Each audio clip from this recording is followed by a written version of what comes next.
Welcome to Aaron Mahnke's Cabinet of Curiosities, a production of iHeartRadio and Grim and Mild. Our world is full of the unexplainable. And if history is an open book, all of these amazing tales are right there on display, just waiting for us to explore. Welcome to the Cabinet of Curiosities.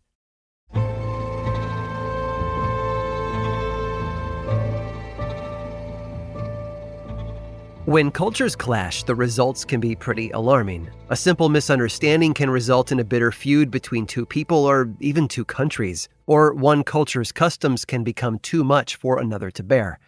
Wars may be sparked, lives may be lost, and nations may be overthrown.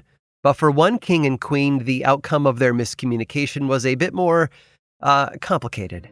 It started in the city of Calabar, Nigeria during the 1800s. The Efik people who lived there had been quite active in the transatlantic slave trade of the 17th century. They often acted as facilitators, capturing people from other communities and selling them to the British.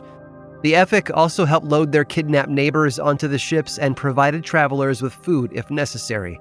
It wasn't uncommon for Efik families to have European captains teach their children English or the ins and outs of the slave trade. For their efforts, the Efik were given many items from Europe, which they enjoyed. They began adopting various aspects of British culture, including their clothing and Western-sounding names, often as a way to endear themselves to the foreigners. As missionaries moved throughout the towns and villages, Christianity became a dominant religion among the Efik as well. In 1808, the transatlantic slave trade officially came to an end, at least on paper. A British law was enacted prohibiting the practice in many British territories, yet it persisted in others, oftentimes illegally. And sitting at the top of it all on the English side was none other than Her Majesty herself, Queen Victoria. She knew how important trade with Africa was, though she had no intention of continuing slavery. She did, however, need the other things Calabar could provide, such as palm oil, ivory, and rubber.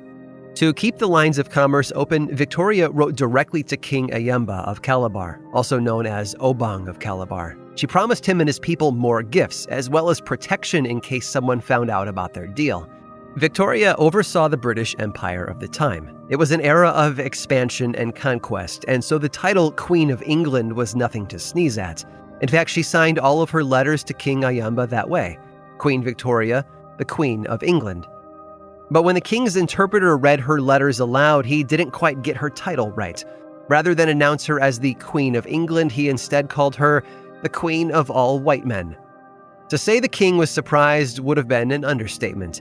He believed that it wasn't right for him to accept such incentives from a woman he wasn't married to. So he told his scribe to write back to her with a marriage proposal. Together, they would conquer the world. He signed it, King Ayemba, the king of all black men. That was sure to get her attention. Well, she received his letter and wrote back saying as much. She was happy the king was still interested in maintaining a business relationship with her. Along with her response, Victoria also sent over some gifts for him, including a sword, a royal cape, and a Bible. Yet she never said she would join him on the throne as his queen. King Ayemba didn't care. He took the gifts as acceptance of his proposal and had another throne placed beside his, a seat fit for the Queen of England. Their correspondence didn't stop after that either. She continued to send more gifts while he made sure that her country got the palm oil it deserved.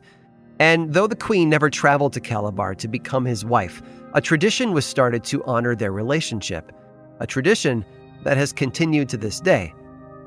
Today, when a new king is crowned there, a second throne is placed next to his own, upon which is placed a Bible. The Obong's wife, the one he is actually married to, occupies a seat behind him. A second coronation ceremony takes place in a Presbyterian church, where the Obong dons the English cape and crown before sitting upon his throne, waiting for his queen to come and take her rightful place beside him.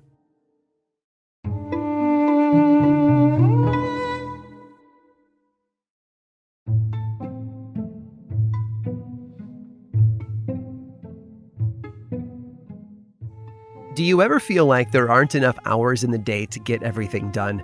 Our to-do lists get longer, but the days never seem to keep up. If anything, they're getting shorter. If only there was some way to add more time to the clock, to bend it to our wills. Well, one man figured out how to do just that, and it was easy to literally make time when you were the king. Edward VII, eldest son of Queen Victoria and Prince Albert, was born at Buckingham Palace on November 9th of 1841. As a child, Edward was raised in a way that would prepare him for his ascent to the throne later in life. There was a strong focus on his education thanks to his father, who made sure Edward had the best tutors. Unfortunately, the young prince didn't have a mind for schoolwork. He did, however, have a knack for socializing and schmoozing, which he did while studying abroad when he got older. From the age of 18, Edward spent much of his time in Rome, Edinburgh, and in 1860, he became the first Prince of Wales to tour North America. His trip there was a great success. He visited Niagara Falls and spent several days at the White House with President James Buchanan. Buchanan then escorted Edward to Mount Vernon, where both men visited Washington's tomb to pay their respects. 2 years later, after a lengthy trip to the Middle East, Edward returned to England and got engaged to Alexandra of Denmark. The couple was married 1 year later. They spent most of their time as newlyweds in London at a mansion known as the Marlborough House. But when they wanted to get away, they jettied off to Norfolk along the English coast to a 20,000-acre estate called Sandringham.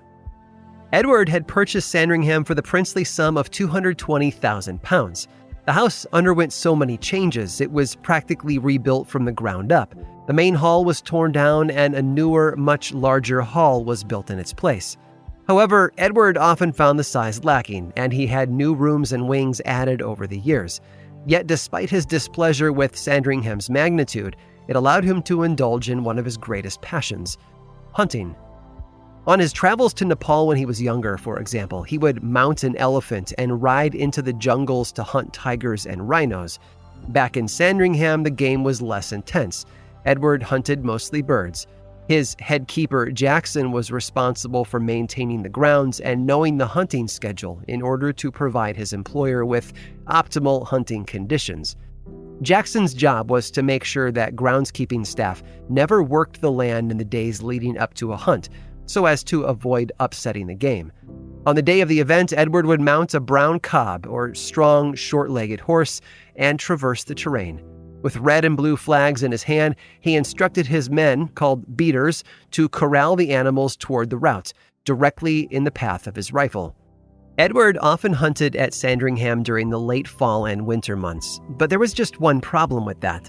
The sun didn't stay out as long as he liked in the winter, which meant that there was less time to shoot. Of course, he was Edward VII, King of the United Kingdom of Great Britain and Ireland and the British Dominions. If he wanted the sun to hang in the sky a little longer, he was going to get it. And he did. You see, Edward had all the clocks at Sandringham moved half an hour ahead of Greenwich Mean Time. The result was an extra half hour of daylight with which to hunt. The rest of England measured their days one way, while at Sandringham, the sun set whenever the king decided it so. The phenomenon even got its own name, Sandringham time, and it was a tradition that carried on until Edward VII's death in 1910. His successor, Edward VIII, hated the confusion that it caused, and so he refused to let it continue during his reign. Unusual? You bet. But that's just the sort of thing that makes this world curious. I hope you've enjoyed today's guided tour of the Cabinet of Curiosities. Subscribe for free on Apple Podcasts or learn more about the show by visiting CuriositiesPodcast.com. This show was created by me, Aaron Mahnke, in partnership with How Stuff Works.